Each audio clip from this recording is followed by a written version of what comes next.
It's Wednesday, October 9th, 2024. Thanks for joining me today. A lot happening, ladies and gentlemen. A lot happening. Please make sure to like, share, and subscribe. I want to ask all of you a question. I want to start out with this. Somebody sent me a very interesting message yesterday on Facebook, and I thought this gentleman made some good points, but I don't think he really gets it because I'm just going to read to you, let me know what you think. And this is going back to yesterday when I was talking about some of these hotels in Georgia and Florida that were price gouging. $900 a night, $568 a night, 2-night minimum required. They were charging for parking. Total price gouging. I think it's despicable. I think it's evil. And I said, there really should be a law against this. And somebody wrote me, and look, maybe he makes a good point here. I want to ask all of you your thoughts. He said that there's no such thing as price gouging. This is a free market. I agree. And I don't agree. Because is it really a free market? Forces giving entrepreneurs market signals, he says. Hotels, motel owners have every right to offer those services at any price the market determines is efficient. Making capitalism illegal is not only evil, it is bad economics. Now, again, I'm going to go back to this question. Is the free market or the market really free? Is this so-called free market free? I don't know. I think we're paying, 62 cents on every dollar we make goes to taxes. $6 trillion injected into the economy and the markets over a 24-month period during the health crisis. Markets seem to me to be very, very manipulative today. Markets across the board skyrocketing. Markets are at all-time highs while we have a war in the Middle East, we have a war in Eastern Europe. The Southeast is completely an apocalyptic site now. We have the second hurricane now hitting Florida, Hurricane Milton. And yet markets are at an all-time high with all of this chaos taking place. I don't know. There seems to be no fundamentals in the markets. They seem extremely controlled and extremely manipulated. But as far as evil, as he says here, it's evil to make capitalism illegal. It's evil. And I agree. I really do agree.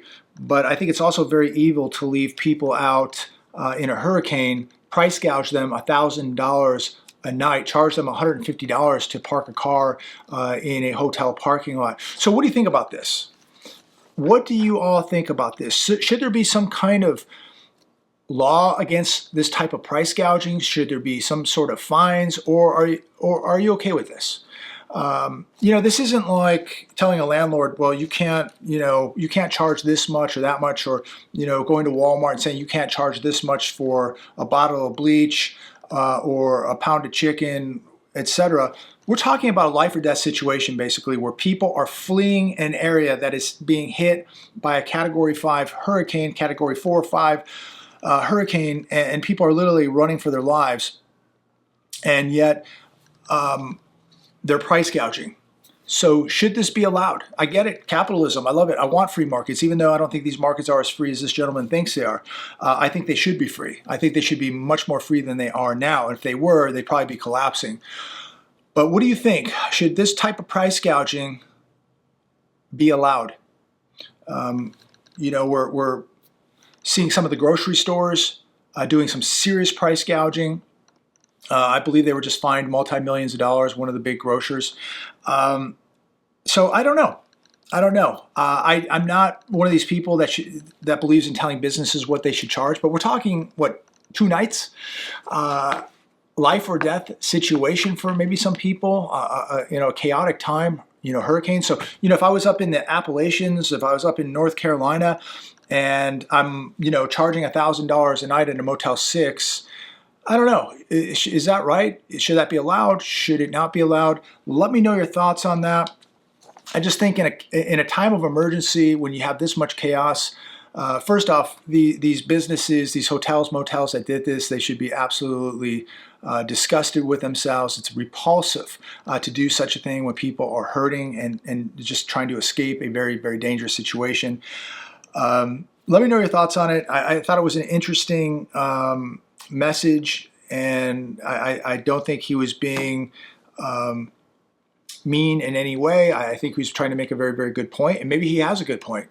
I want to know what you think, because I'm kind of torn. I want things to be free. I don't want the government to tell businesses what they can charge, what they can't. But in certain situations, when you have an emergency like this, should there be exceptions? Let me know your thoughts. America is falling apart. Our national priorities are in dire need of restructuring. This on The Hedge today. This is very interesting. Some of the points in this article. A water main in this country breaks every 2 minutes. It's every 2 minutes in this country, resulting in contaminated water. 1 out of 3 bridges needs repair. This endangers hundreds of millions of people. 300 million people could have power outages across the U.S. between 2024 and 2028 because of the aging grid.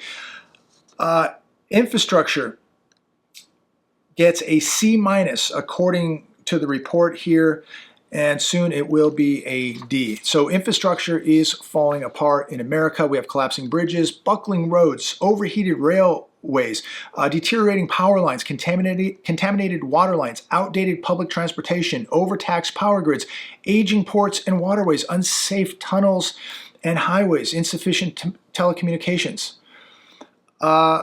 Isn't it time to fix what is broken right here in the United States of America and stop worrying about the rest of the world? Just making a point. Let me know your thoughts on that. But we are no doubt. I see the potholes. I see Interstate 10 out here. It's starting to crumble. I see the trash on the side of the highways. The American empire is approaching a breaking point, ladies and gentlemen. I think most of you realize this. You see it with your own 2 eyes.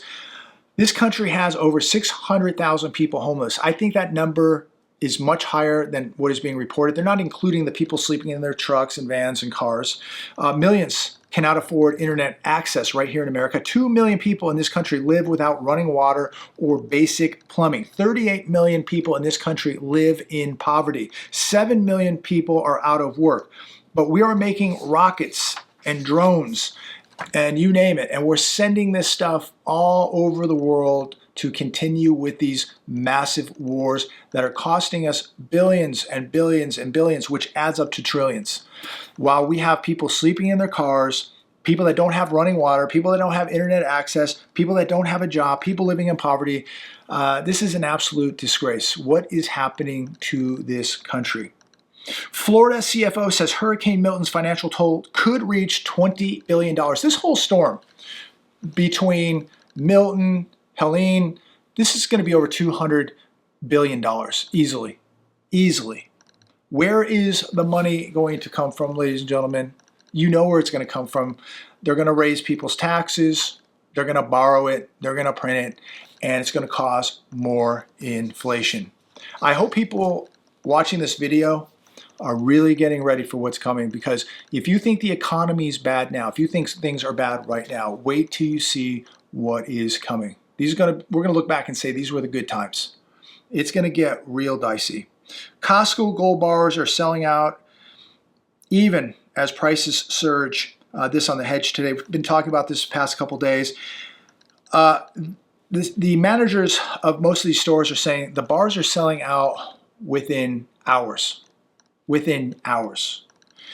So people are beginning to wake up and realize what real money is. They're beginning to pay attention to what the central banks are doing, what Russia's doing, what Saudi Arabia is doing, what India is doing, what China's doing. They're buying lots of gold. If you need some gold, I have a better place for you to buy. Go to my link down below, SD Bullion. You have a lot better options, a lot more inventory. A lot of times Costco, they're sold out so fast. So if you need some gold or silver, go to my link down below, SD Bullion. Lots of different options. You can buy junk silver, you can buy gold bars, silver bars, you can buy coins, you can buy rounds, gold, silver, as much as you need. So check out the link. This was very interesting today. Sale of office building once worth $332 million closes for 97% less. It sold for $8.5 million at auction. The nearly 1 million square foot building at 135 West 50th Street in Midtown Manhattan. This building in 2006 sold for $332 million in 2006. Just sold at auction for $8.5 million. This again is another indication that we're in very, very big trouble. Regional banks are going to be in very, very big trouble. That a lot of these properties that were worth a lot more years ago aren't worth what people or banks or investors think they are. And so this is the reality now, that this building only got $8.5 million. And if people think that this isn't coming to housing, you are drinking the Kool-Aid. We're not even really being told how bad things are, because the banks aren't having to sell this stuff right now. They don't want to sell this stuff because now they have to record these losses. The last thing they want to do now is to start selling off commercial real estate. They know when they do, they are going to take major haircuts, 97% off. What's going to happen as the housing industry continues to slow down, inventory continues to rise, qualified buyers continue to disappear, people got too much debt, they can't qualify for a home, they're losing jobs, and all of a sudden you're going to have all these Airbnb short-term rentals hitting the market because people who got into the game, they got into the real estate game, that I'm going to buy 3 houses, rent them out, and retire a millionaire. They never factored in the equation that markets slow down, that people lose jobs. They just thought things were going to go on forever. This utopia was going to last forever. We would never see a slowdown. And now the slowdown is here. And people are sitting on multiple homes that they cannot rent out on their Airbnb, VRBOs. And these homes are coming to market. And I'm telling you, I look at Zillow 5 times a day, and I cannot believe the price reductions that I'm seeing, and these homes are still not selling because they're still overpriced. And people are going to get themselves into a lot of trouble here. So if you can see office buildings selling for 97% off, trust me, you can see homes selling for 50% off. I think we're going back there. The economy is in shambles, ladies and gentlemen. And at the end of the day, people have too much debt, and they're paying 40, 50% of their income to a mortgage payment, and this is completely unsustainable because now people are beginning to have emergencies and they don't have the money, and people borrowed a lot of money out of their homes, using their homes as ATMs, and they're never going to be able to pay this back. And when the prices go down, they have to sell these homes, and they borrowed money out of their homes, that has to be paid back. It's going to be very, very difficult for these people now to even get out of these homes when prices begin to fall. It's going to be a mess. I mean, this really resembles what we saw back in 2007 when people were beginning to wake up and trying to exit the markets and sell their homes, but they had borrowed so much money out of their homes and the prices were dropping so fast they couldn't get out. They were rats in a trap. So I think it's a terrible time to buy a home. It has to be a really, really good deal. Sellers have not woken up yet that this is not 2022. That ship has sailed. Those days are over. If you're a seller, get ahead of this market, because I see too many sellers just chasing this market down instead of getting in front of it, and they're losing a lot of money. Fed officials were divided on whether to cut rates by 0.5 point in September, minutes show. This on CNBC. So they did cut 0.5 point, and has it changed your life whatsoever? Are you seeing the big discounts at the store? Are you getting a better deal on the new car, the used car? Has your credit card APR gone down? What about a mortgage? Have you applied for a mortgage lately? You're at about 6.5% right now if you have excellent credit and money to put down. Otherwise, you're probably paying near around 7% right now for a 30-year fixed rate. So the 50 basis points, well, you know what? I think it was great for the stock market. It's running on its sugar high right now, but it didn't do much for the U.S. economy. It didn't do much for the average household in America. Maybe it saved them $10 a month on their auto payment. Maybe it saved them, 10 or 20 bucks a month on their credit card payment. That's about it. It's not really doing anything. But now the 10-year bond yield is creeping back up, and in return, we're seeing mortgage rates, 30-year fixed rate, right about 6.5%. I will close with this 60 Minutes interview with Bill Whitaker and Miss Harris. I've been watching clips of this. This has been going around quite a bit on the internet, where she says she won't do anything different from Biden. And wow, that's the worst thing I think she could say. And I've got to ask all of you, I don't get political here, but do we want another 3.5 years of this? If she says that we're not going to do anything different from what we did the last 3.5, 4 years, do we want another 4 years of this? I certainly don't. Um, I just cannot believe when I was listening to this interview with Bill Whitaker, really starting to push her. And this guy really did, I think, a fabulous job.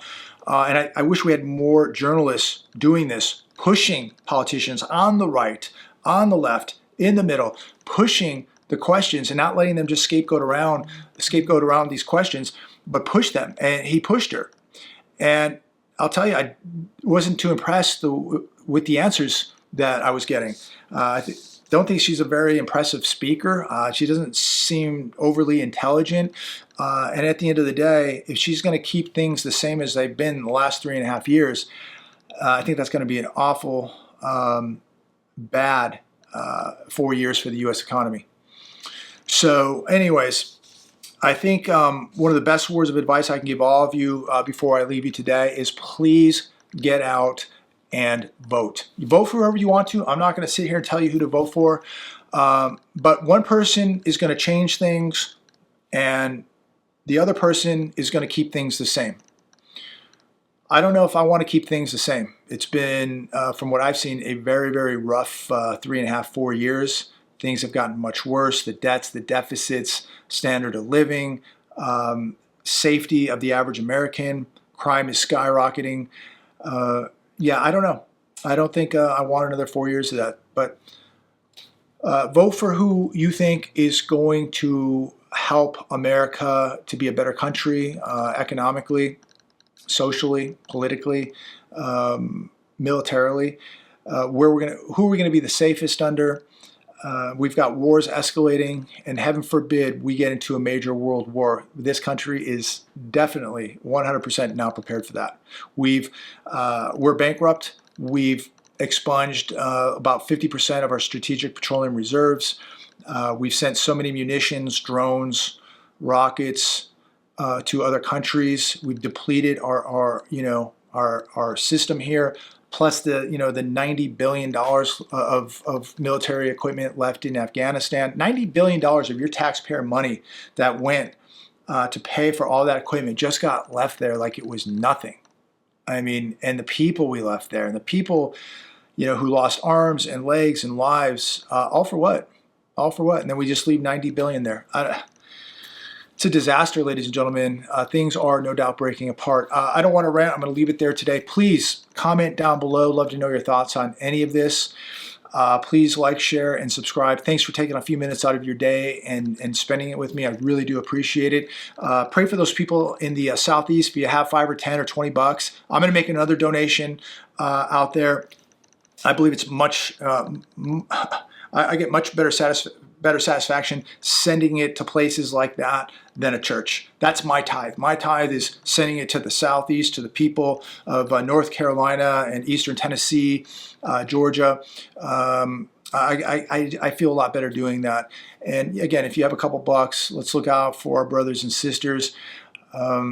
It's a really sad, difficult time for so many people who've lost everything, been completely wiped out, lost family members, homes, cars, everything. Imagine, really quick before I leave, I'm driving today, talking to a friend of mine, and I'm just saying, look, I just got done with jiu-jitsu. I'm heading back to the house. I'm gonna, have lunch and get in the air conditioning. It's about 105 today, and how blessed is that to be able to just do that and just go home in the air conditioning, take a shower, and have lunch.